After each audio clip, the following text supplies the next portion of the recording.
Kody Brown told 4 different women the same thing. He looked each one in the eye and told them to trust him.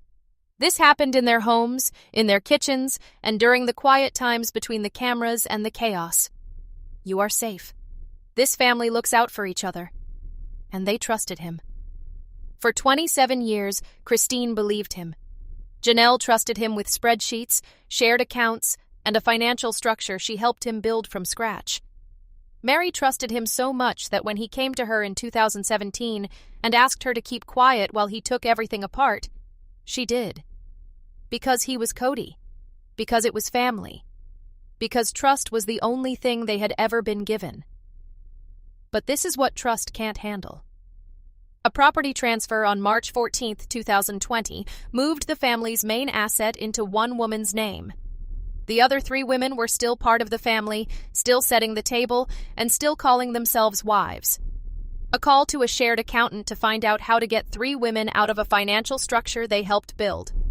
8 days after the transfer, an email named Christine, Janelle, and Meri as health risks during a pandemic, while one household was free to do whatever it wanted. And a letter written by the first wife, who knew everything but said nothing. She finally went to a Las Vegas courtroom and chose the truth over the deal she had been paid to keep. This story has nothing to do with religion. This story isn't about reality TV. It's a story about what happens when someone thinks the rules don't apply to them and the people who love them the most finally speak up. There are a lot of people in the courtroom. The papers have been entered.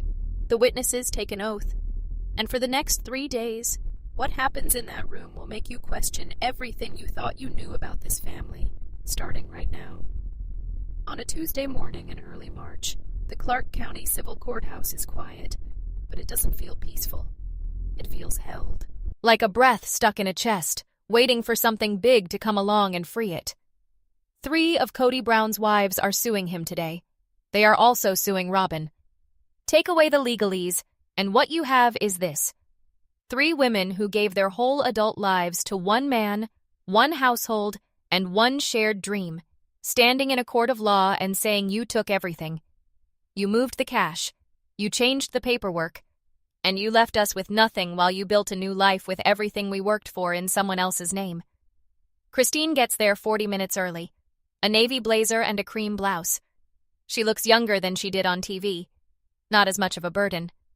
Next is Janelle. She has dark circles under her eyes, stands up straight, and already has a legal pad in her hand. They look at each other across the lobby. No words are needed. It's just the quiet understanding between 2 people who have been through something huge together. Meri is the last one to arrive. By yourself. She stops in the doorway of the lobby like a woman who is thinking about turning around. No, she doesn't. But the guilt, grief, and almost relief on her face tell you everything you need to know about where she has been for years. Being loyal to Kody and being honest with yourself. Kody comes in through a side door wearing a suit that looks brand new. Robyn comes in after him. She is crying before she sits down. Diana Reyes stands up, buttons her jacket, and looks at the jury. She says that this case is about one thing. What happens when trust is used as a weapon instead of a base? The trial is on, and the first witness called tomorrow will change everything the jury thought when they came in. The second morning comes with a charged stillness that everyone in the courtroom can feel as soon as they walk in. The gallery fills up quickly. The reporters are already in their seats. Christine Brown then comes in. Today, she looks different. Not as armored. More sure. Like a woman who has stopped acting calm and just gotten there. At 9:14 a.m., Diana calls her to the stand. Christine walks those 30 feet like she has been walking toward this moment for 20 years without even knowing it. When the bailiff asks her to say her name, her voice echoes around the room. She says, Christine Brown. I've been trying to figure out what that name means for most of my adult life. Diana takes her through the basics, like the courtship, the spiritual ceremony, and the promise made to God but not to the law. Christine talks about how she came to be the 3rd wife at the age of 21. She says she made this choice with her eyes wide open. Then she says the line that makes everyone in the room quiet. I didn't choose to have those sacrifices used against me. She shows the jury how the money moves. The Flagstaff property quietly changed hands to Robyn, the property in Nevada, the money that was sent back. Each one was described clearly, accurately, and without tears, and that accuracy is worse than tears could ever be. Diana then asks about October 2021, the day Kody came to Christine's house by himself and told her that he would take care of her, that she was safe, that she didn't have to worry. Christine tells the jury, 3 weeks later, I found out that the security had already been taken down. He held my hand and told me not to worry, but the other hand was taking everything. She looks right at the jury. Not crying. Definitely. And everyone in that box leans forward because this is just the start of what she knows. Day 3 comes and the gallery is busier than it's ever been. People have heard about it. Something big is on the way. No one outside of the plaintiff's team knows what it is, but the courtroom has the same feeling as a room where people know they are about to see something they can't unsee. At 10:22 a.m., Kody Brown takes the stand. He walks forward with a calmness that shows he has thought about it. Shoulders squared. The calmness of a man who has been watched for decades and learned to stay calm under pressure. Diana Reyes stands up and does something that no one sees coming. She doesn't go right to the money. She asks him about his family. She lets him speak. Kody talks about his vision for 16 straight minutes. He talks about the shared mission, the spiritual covenant, and the dream of a community built on love. And he really means it. No matter what else is true about Kody Brown, the belief was always real. Diana lets the jury see how heavy what was built really is. Then she blows it up. She wants to know about the finances. Kody says that the family shared everything. Diana shows Exhibit 14, which is the LLC amendment that put the family's main asset in Robyn's name. She wants to know which family meeting this came up at. Kody says he doesn't remember a certain meeting. Diana pulls up the full meeting schedule that his own legal team sent in. Every single entry. Every single date. Not a thing. Next is the data about where the phone is. Exhibit 22. The year 2021 in 12 months. Kody's cell phone was near Robyn's house for an average of 22 nights a month. 1.4 near Christine's. 2.1 close to Janelle's. 0.8 close to Meri's. Diana reads the numbers and doesn't say anything. Then she asks about the pandemic email that was sent 8 days after the LLC transfer. It said that Christine, Janelle, and Meri were health risks, but Robyn was not. 8 days. Kody opens his mouth. And what comes out isn't a defense. In that courtroom with its flat acoustics, it sounds terrifyingly like the truth. He says, I was trying to keep my family safe. His voice breaks. The part of my family that... He stops. The sentence doesn't end. It doesn't have to. All of the jurors in that box just heard exactly which part of his family he was talking about. There is a certain kind of witness who needs sympathy. Not as a strategy, but as something built in. Something that is part of how they get through hard times. Robyn Brown's tears have done the work that words couldn't for years. They have changed the subject, made accusations less harsh, and kept people on her side. That doesn't work anymore. At 9:06 a.m., Diana Reyes calls Robyn to the stand. Robyn walks forward in gray.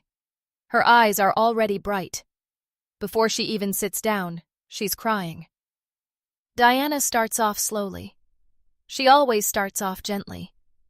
She lets Robyn tell her story of how she joined the family, the safe place she found, the love she felt, and the family she helped build. Robyn's voice sounds the same as it always does. Some people in the gallery look softer. Diana sees this. Then she pulls on the string.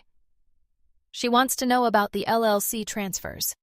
Robyn says that Kody took care of all the money. Diana puts Exhibit 31 on the screen. It is the registration filing for RB Holdings LLC, the company that now owns the Flagstaff property. Line 14 has Robyn's signature. Her initials are on pages 3, 6, and 9. A house worth $46,000 was put into a company that is only registered in Robyn's name. I trusted my husband's leadership, Robyn says. Next is Exhibit 34, a deposition transcript from Gerald Whitfield, the family's former accountant who is now working with the plaintiff's team. April 7, 2021. A phone call that lasted 31 minutes. Robyn asking Whitfield how to get rid of the other wives from the LLC completely. Not change the structure. Take away. Christine, Janelle, and Meri were still living with this family at the time. Still making food. Still having faith in the covenant. I was thinking about what might happen, Robyn says. Diana stares at her for 4 full seconds without saying anything. Diana says in a low voice that Christine, Janelle, and Meri were afraid of losing what they had built. You were taking it. The tears that have been in Robyn's eyes all morning finally stop. Because some truths are too big for tears to hide. Meri Brown is the first wife. First to pick Kody. First, I built something with him. First, find out what it means to give someone 30 years of your life and then see them use that same energy, more of it without a doubt, somewhere else. She is also the last person to testify before the closing arguments. The courtroom feels different when she takes the stand on the 5th day. Not charged. It's been charged all week. This is different. The feeling of a story finally getting to the heart of the matter. Diana opens up slowly. She wants to know how it all started. What it was like to be first. Meri shuts her eyes for 2 full seconds before she answers. She talks about the early years in a way that hurts. The flat. The chair that Kody sat in. The window lets in light. She says she doesn't feel dread in her chest, and the gallery looks surprised. Not dread. It was like being a part of something bigger than me, as if there would be enough love for everyone. Diana then asks when she stopped believing that. Meri is quiet for a long time. It was like water wearing away stone. She finally says, very slowly. I was still there, carrying water, not knowing why, until one day the stone was gone. Then she tells him about the deal. Kody came to Meri in private in 2017. He told her that he was reorganizing the family's money around what he called the primary family unit, which was Robyn. He needed Meri to be quiet. Her property would be safe in return. He made a secret deal with one wife that depended on her cooperation, while the other 2 lost everything. Meri agreed to the deal. She put her name down. She didn't say anything. For 4 years. You knew I wouldn't say anything, she says, looking right at Kody. That was the bet. And you were right for 4 years. She looks back at the jury. You shouldn't have to be right about Christine and Janelle just because you're right about me. There are no gasps or whispers in the courtroom. It reacts with something much stronger. Complete, total, and unbreakable silence.